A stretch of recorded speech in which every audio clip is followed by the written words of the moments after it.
You? They're fine. How are you? Please tell us more about your rehearsal today on stage. Oh, the rehearsal went great in terms of sound and what we wanted to see visually on the screen. We had a great collaboration both with the staging team and the sound engineers. I'm very happy. I really love my girls, the backing vocals. They did a great job. And of course, it was just the first rehearsal. There are many things to improve and to work on, but that's why we're here. Were you nervous? Yes. I'll be brutally honest with you and say yes. I was very nervous the first time, and then I was getting more and more relaxed. You know, the second time, the third time, and then the fourth time. I think that one was the best. What are your main impressions about the stage and the Eurovision arena and all those people around you? It's huge. I mean, it's my first experience of this kind, so it was very challenging to face everything, and that many people taking care of me and my backing singers, and people continuously coming and approaching me, asking if I need anything, bringing me water. I was like, oh, I might get used to this. Thank you. So now we're going to take questions from our floor. Please, dear journalist. Any questions? Hello? Hi, Alistair Birch from FYR. I have a question. You performed a year or two back with Calliope for the 20 years of independence. Yes, I did. Can you tell us a little about that? The thing with the high heels? And how do you deal with the unexpected on television? This is a great question. Thank you, and thank you for your research first and foremost, because not many of your colleagues have brought this up so far. Yes, Calliope was actually the judge in the Macedonian Idol, where my musical career began. And after finishing the show, she invited a couple of the singers, like 4 of us. She invited 4 of us to perform with her at the 20th anniversary of our country's independence.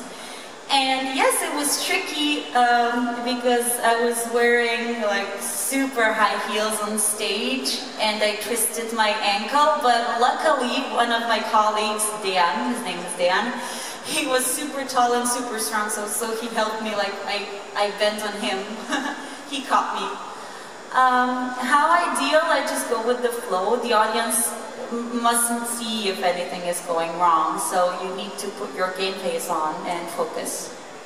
As well, we know that she gave a present to you, her earrings, right? Yes, she did. On the first audition, she liked what I did, so she gave me one of her earrings, but the other earring was a condition and a motivation at the same time, so I had to work even harder, get even better, and a couple of concerts later, I think it was the 4th show, I was singing Think by Aretha Franklin, and that's when I earned my 2nd earring from Calliope. Did you bring them here to Kiev? Yeah, they're kind of my lucky charm. Thank you for that. So, do we have more questions from our press, from journalists? Can you tell us more, please, about your performance on stage, and of course about messages of your song? Okay, I'll begin with the message of my song.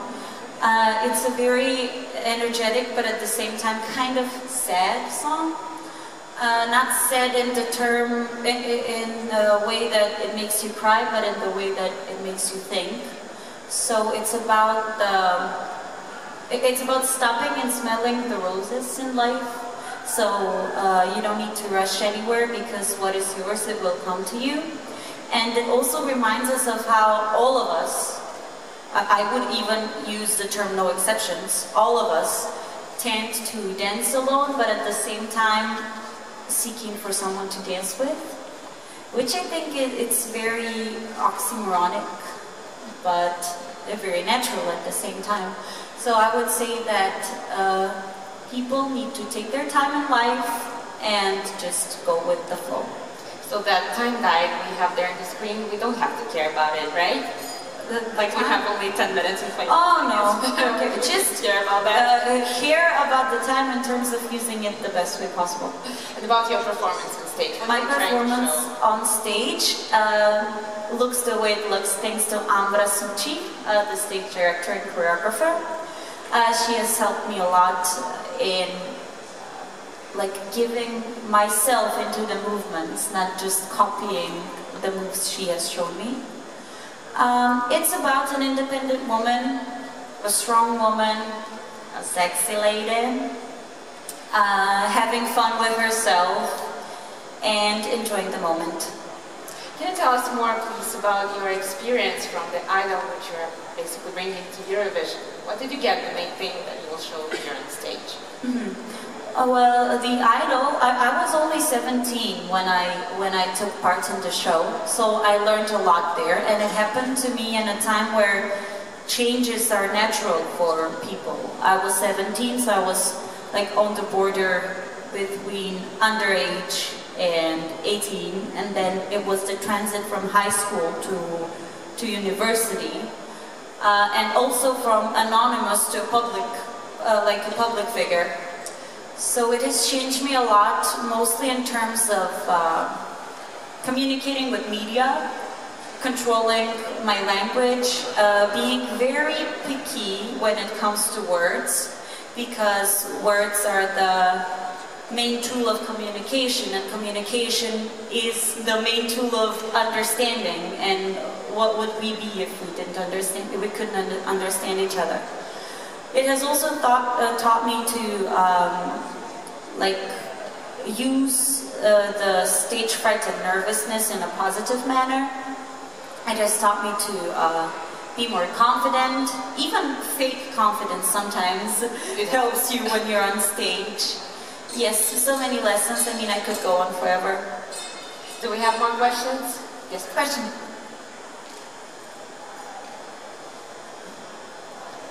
Hi. Oh, hi, sorry. Farouk from Eurovision magazine in France. Hello. Salut. Bonjour. Ça va? Merci, très bien. Et vous? Merci. Do you feel a little bit pressure because Macedonia didn't qualify since many years? I think the last time was Calliope? Yes, 2012. Yes. And is it more difficult when to participate when the country hasn't been in the final since a long time? I wouldn't say it's pressure. It's more like additional motivation to bring my country back to the finals. So I'm very determined this time. And what was the other part of the question? That was it? So, yeah, no pressure. Thank you. Please, next question is there. Hey, Jana, you from yesterday.com. Hello. Can you tell us about the story of your video clip? About the VR, it's very special and innovative, and there must be something more behind it. I have a little question for you. Are you working with computers, or are you like an engineer or something? Yes. Yes.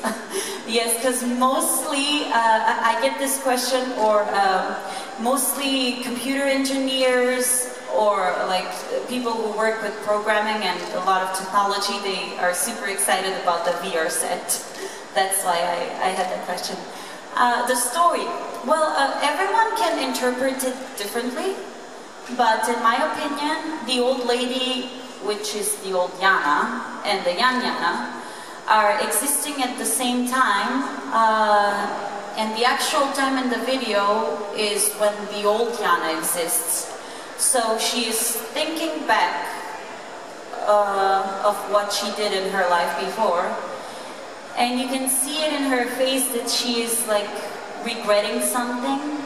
And through the VR set, she doesn't literally go back to time, but she's only seeing the projection of herself in a parallel universe. And I think the real plot twist happens at the end of the song "I'll Be Dancing on My Own, Wishing You Could Hold Me Close," because up till then, the first 3 minutes and a few seconds, the song is really strong, really independent, and you can see the Jana dancing and like flirting with the guy, and then in the end, I'm sorry, I need to go back a little. Yes, she's dancing with the guy, pushing him away, but in the end, she is all alone because she insisted on dancing alone while she was young, and she is missing this person saying that she wishes he could hold her close. Thank you. Welcome. We have one more question from there. Hello. Hello. I'm asking a question on behalf of my colleague from Brazil. Oh, Brazil! I love Brazil. I have a friend from Brazil. Her name is Juliana. They said you are one of the biggest favorites in the Brazilian community. Your song reached number 13 on the Spotify playlist. So Do happy. you expect the fuss around Dance Alone to be also big in Brazil? Excuse me, can you repeat the question? Do you expect the fuss around Dance Alone to also be big in, well, outside of Europe, like in Brazil or somewhere else? Oh, I hope so. Brazil is one of the countries I would love to visit, so please say hello to your friends. Saudades, beijinho no ombro. Just say hello to your friends in Brazil, and if you have any connections, I'd be happy to perform Dance Alone in Brazil and continue the story of Dance Alone in Brazil. Thank you. Thank you. Oh, muito obrigada. Perfect. Next question we have here. Hi, I have another question. I saw you, well, I didn't see you, I heard reports you were seen driving a Segway around downtown Skopje recently. Is that Yes. correct? Yes. What was the experience like? Have you seen the many Segways here at Eurovision, and have you been tempted to join in? Oh, I haven't actually seen any Segways here in the venue.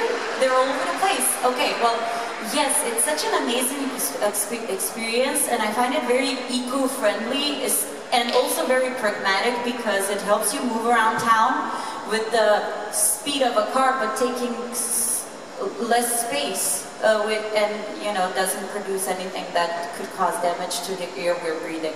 So I loved Segway, definitely, yes. Thank you. Jana, I know you are doing a lot of charity work. For example, you've been singing for different charity events. You were at UNICEF. Can you please tell us more about this? Yes. Everything began in 2011.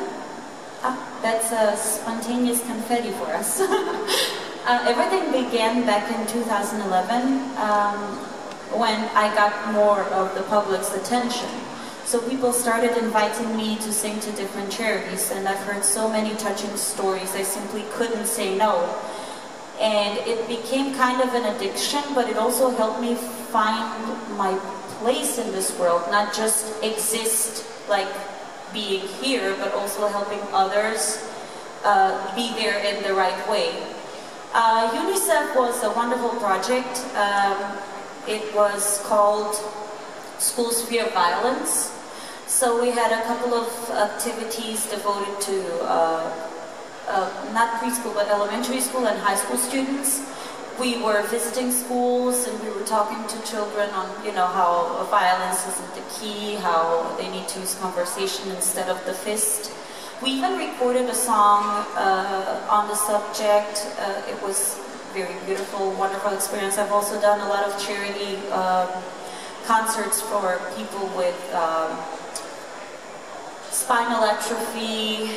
I'm not sure about the terms in English because most of them are either in Macedonian or Latin.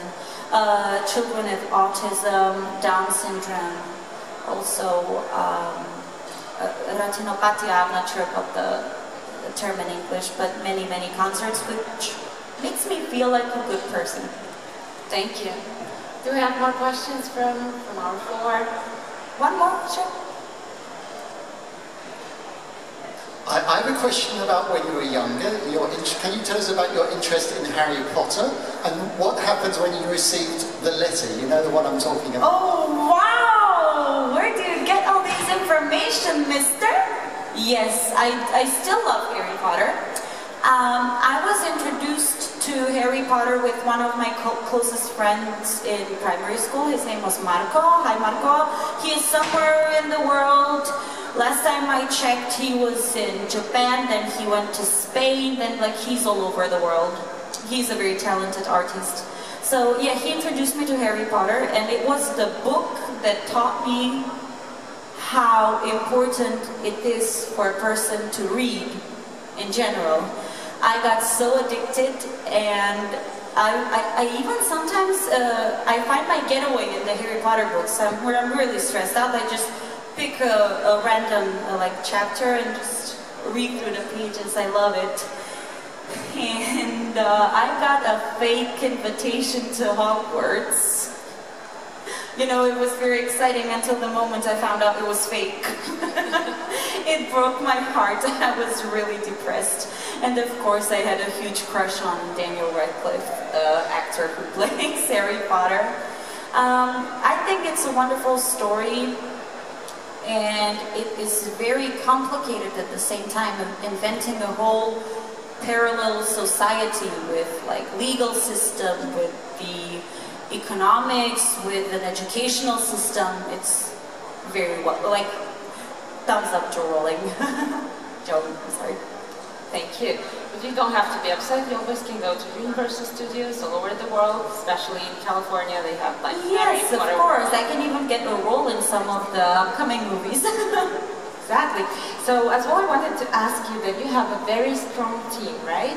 Yes, my team. Palomino with Lady Gaga, yes. Some of them, so please tell about this, and yes. use us like a strong backup with you. Yeah, the team we're talking about is Symphonics International.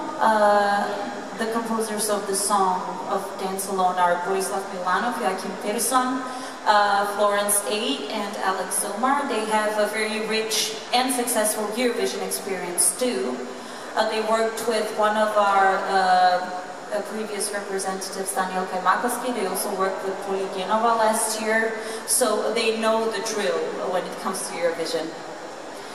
So do we have more questions? Thank you very much. Jana Burčeska from Macedonia. Thank you, everybody. Thank you. Have a good day.